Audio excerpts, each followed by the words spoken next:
Hi! How can you maximize your rewards on flights and hotel bookings? And what are the best credit cards to use? In this video, I will not only share with you my latest travel booking hack with a step-by-step guide of how you can do so, I will also share with you my top 3 picks for the best credit cards for your flights and hotel spending.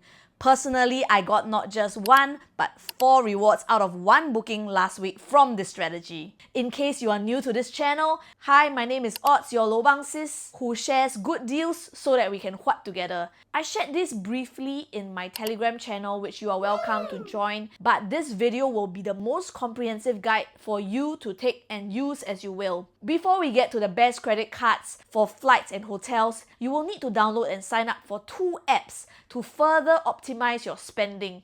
What cards to use is equally as important as where you are using these cards. The first tier of rewards that you can earn even without a credit card is via an online cashback platform like Shopback. But recently I learned about AZGo. Initially I was like, not again, another cashback platform.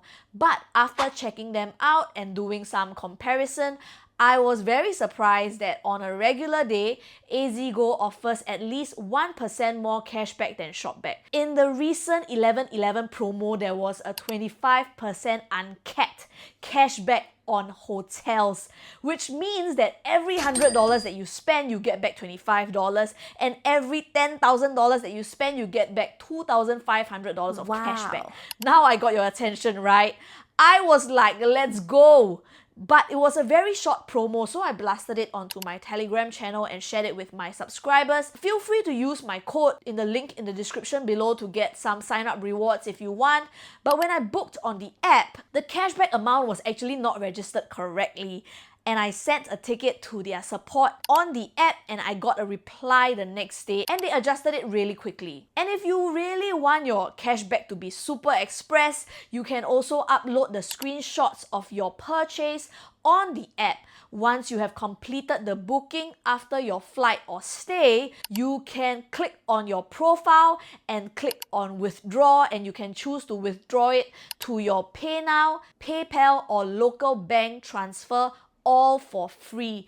And you know what else is free? The like button, which you will want to click on if you found this content valuable. Next, from AZGo, you will want to choose a booking platform that does not mark up the prices with cashback platforms. And this is how you earn the next tier of rewards, via the booking platform that you use. The best platform that I found for this strategy is trip.com, which you can download and sign up for an account before you do any booking. And I'll explain why later. And take note, this is not sponsored, but I have tracked their prices for more than a year and I noticed that their prices are the same whether you go direct or via a cashback platform.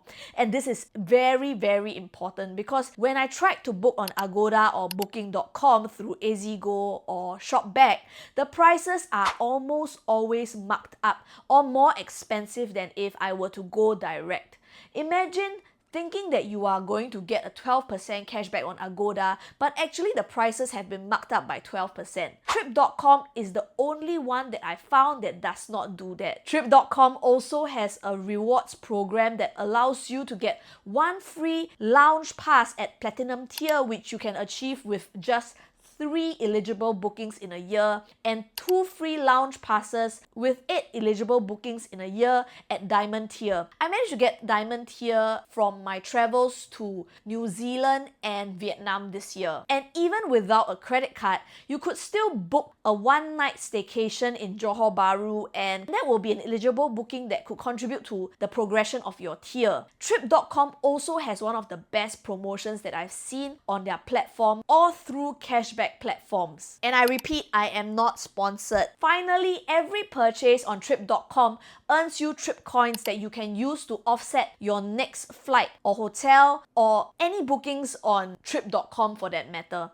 And here's a tip. You should sign up for a trip.com account before purchasing through AZGo so that you can clock trip coins on your purchase. And just a gentle reminder to add your frequent flyer program number to your trip.com account. For example, I booked a Singapore Airlines flights to Beijing recently, and the flight will count to my frequent flyer status spending and earn me some beautiful KrisFlyer miles. So now you not just have 1 tier or 2 tier rewards, but you already have 3 tier rewards with the best price. And this alone is worth you hitting the subscribe button because you just got the best hack.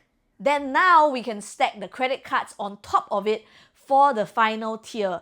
And the biggest question that is in our heads, should we get a miles or cashback credit card? Generally, my top picks are all miles cards because miles credit cards offer better flexibility and ease of use for such huge one-off spending than cashback credit cards. Airline tickets and hotels easily cost 1K or more, but cashback credit cards with high earn rates tend to have a minimum monthly spend of $500 to $2,000 with some extra criterias like the UOB One credit card or the Trust cashback card that requires you to hit $2,000 consecutively in a quarter, which I feel it kind of adds extra difficulty to really optimizing the card for a normal spender. Otherwise, you can get the HSBC Advance that gives you 2.5% cashback with a minimum spending of $2,000, and you would maximize the cashback of $70 at $2,800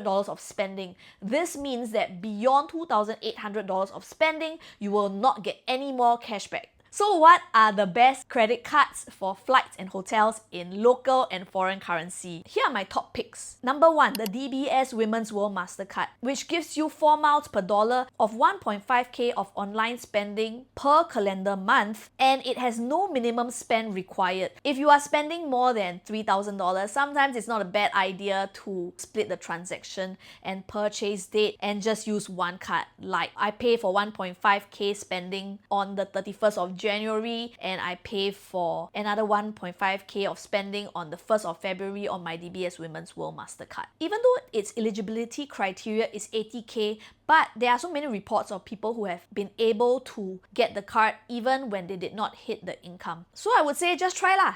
The thing I like about this card is that it can absorb a lot of online spending. The only bummer is that it has a 1-year expiry on your miles. So I would set reminders on my calendar to remind myself to transfer my DBS points to miles on the card anniversary month, which you can easily check on the card expiry date. Number 2, UOB Ladies Card. The UOB Ladies Card gives you 4 miles per dollar with no minimum spend required, and if you have the classic version, you can just choose one category out of the 7 reward categories with a spending cap of $1,000 per calendar month. If you have the UOB Ladies Solitaire or the UOB Ladies Solitaire Metal Card, you can choose 2 categories out of the 7 categories with a spending cap of $2,000 per calendar month. The travel category includes airlines, cruise liners, duty-free stores, hotels, online travel agencies, and your regular travel agencies, which covers 80% of your travel spending. But do avoid intra-city trains like your Shinkansen, bus liners like Greyhound, and car rentals because they are in none of the categories. So in a way, you still must think a little and remind yourself a little bit, you know. You can change the categories every quarter to suit your spending, but I realized that for me, it is quite difficult to use it for travel or my chosen category because sometimes I book trips on a whim